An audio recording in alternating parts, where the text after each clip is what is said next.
नमस्कार दोस्तों, आप सभी का स्वागत है धामा व्लॉग चैनल में। दोस्तों पिछले कई दिनों से वीडियो डालने की सोच रहा था, लेकिन समय नहीं मिल पा रहा था क्योंकि ये जो मेरा आप गेहूं का खेत देख पा रहे हैं, ये लगभग 1 एकड़ के आसपास है। और दोस्तों इसमें गेहूं पकाई हो चुके थे और मैंने इसमें लगभग 10 अप्रैल में गेहूं कटाई शुरू कर दी थी। और दोस्तों लेबर के आदमी लगभग 6-7 थे, इसलिए 2 ही दिन में लगभग 12 अप्रैल की शाम होते होते इन लोगों ने गेहूँ कटाई कर दिया था। और 2 दिन मैंने इसको ऐसे ही धूप में रखा और आज 14 अप्रैल है दोस्तों। 14 अप्रैल में मैं इसमें गेहूं निकालने की सोच रहा हूं। और दोस्तों कटाई वाली लेबर भी आ चुकी है, इन्होंने गेहूं को इकट्ठा करना शुरू कर दिया। इसके मैंने नीचे 2 पल भी फैला दिए हैं जिससे बालियां टूटने पर इसी पर गिरती रही। और दोस्तों मैंने गेहूं निकालने वाले को भी फ़ोन कर दिया है, जो कि पास के गांव का ही, जो मेरे गांव के पास में एक गांव है शेखपुरा, वहां का रहने वाला है। और काफ़ी अच्छा थ्रेसर इसने लिया है। और दोस्तों ये अपना थ्रेसर लेकर के मेरे खेत पर पहुंच गया। इस समय लगभग शाम के 4-4:30 बजे हैं और मैं इस खेत की थ्रेसिंग करने वाला हूँ, गेहूँ को निकालने वाला हूँ। दोस्तों भूसे के नीचे भी मैंने काफ़ी लंबा चौड़ा पल फैला दिया है, क्योंकि भूस जिस खेत में हम गेहूँ कटाई करते हैं दोस्तों, काफ़ी जो नीचे के गेहूँ के डंठल होते हैं, जिन्हें खुब्बे कहते हैं, वो रह जाते हैं अगर हम कोई कपड़ा वगैरह नहीं फैलाते या पल वगैरह नहीं फैलाते। तो दोस्तों काफ़ी भूसा उनमें फंस करके बर्बाद हो जाता है। जब भी अब निकालते हैं काफ़ी मुश्किल से निकलता है। और दोस्तों थ्रेसिंग शुरू हो चुकी है। चलिए अनाज देख लेते हैं। देखिए अनाज का झड़ाव भी इस वर्ष काफ़ी अच्छा है।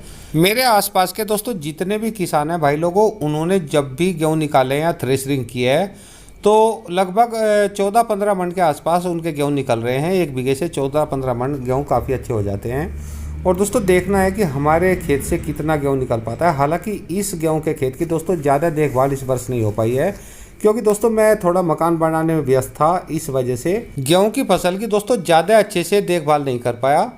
हालांकि गेहूं की फसल ना ही ज़्यादा ताकतवर थी, ना ही ज़्यादा कमज़ोर थी। आपने देखा वीडियो में इसके शुरू में थोड़ी मीडियम सी फसल थी। दोस्तों अब तो पूरा खेत निकालने के बाद ही पता चल पाएगा कि इस खेत से गेहूं की कितनी पैदावार हो पाती है। दोस्तों शाम हो चुकी है, लगभग गेहूं हमारे निकल चुके हैं और मैंने जो पैमाइश की है लगभग 13 मने गेहूं हमारे इस खेत से निकल पाए हैं। और दोस्तों 15 तारीख की सुबह हो चुकी है और 15 तारीख की सुबह होते होते मैंने भूसे का ढेर लेबर लगा करके घर पर पहुंचा दिया है। दोस्तों इस खेत में मैंने रोटर बेटा चलवा दिया है, क्योंकि मुझे इस खेत में गन्ने की बुआई करनी है। और 15 तारीख की सुबह ही दोस्तों भूसा उठवाने के बाद में मैंने बीज की तुड़ाई भी करवानी शुरू कर दी थी। यानी कि बहुत से किसान भाई बीज की तुड़ाई को बहुत से इलाकों में बीज पाड़ना कहते हैं, बीज भी मैंने सुबह से ही पड़वाना शुरू कर दिया है।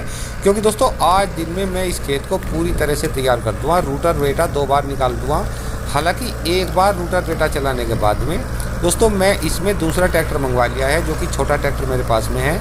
इससे मैं कल्टीवेटर 2 बार इस खेत में निकालूंगा। 1 बार रूटर बेटा निकालने के बाद में 2 बार कल्टीवेटर निकाल दूंगा।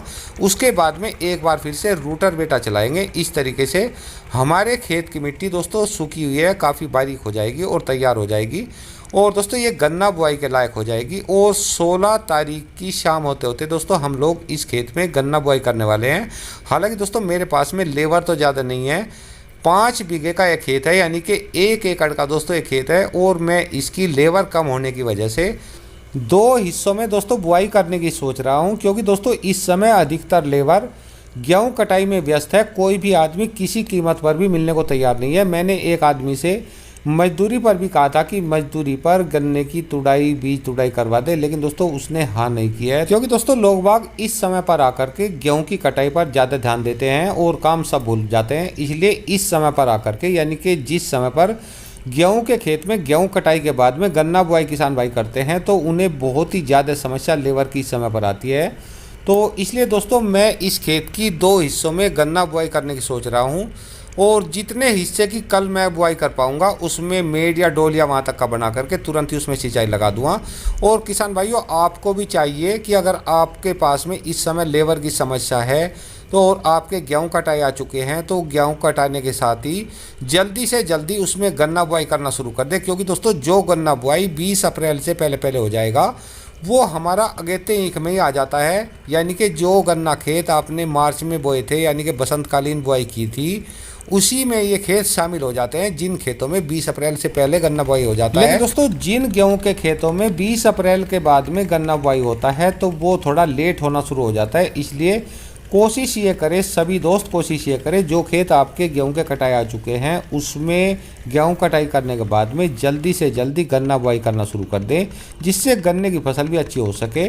अगर दोस्तों आपके पास में भी लेबर की कमी है तो सारा खेत एक साथ ना बुआई करके थोड़ा थोड़ा खेत बुआई कर लें, क्योंकि जितना खेत आप बुआई करते हैं उसी में आप तुरंत सिंचाई लगा दें, मेड बना करके, डोलियाँ निकाल करके। इससे गन्ने का जमाव भी काफ़ी अच्छा हो पाता है। लेकिन मैंने देखे हैं अक्सर करके बहुत से किसान भाई, अगर बड़ा खेत है तो उसमें गन्ने का बीज तुड़ाई करके लगभग 2-3 दिनों तक बुआई करते रहते हैं और 2-3 दिन बाद इकट्ठा ही उसमें सिंचाई लगाते हैं या पानी लगा देते हैं। दोस्तों उससे जमाव पर काफ़ी फ़र्क पड़ता है। जो खेत हमने 2-3 दिन पहले बुआई कर लिया है तो उसमें धूप ज़्यादा कैडी पड़ने के कारण काछियाँ जो हैं हमारी सूखने लगती हैं, आँखें भी थोड़ा ख़राब होने लगती हैं। तो इसलिए कोशिश ये करें कि आप जितना भी गन्ना बुआई कर लें उसके वहाँ तक का डोल निकाल करके दोस्तों तुरंत ही पानी लगा दें और अगले दिन उससे आगे की बुआई शुरू करके उसकी भी सिंचाई लगा दें।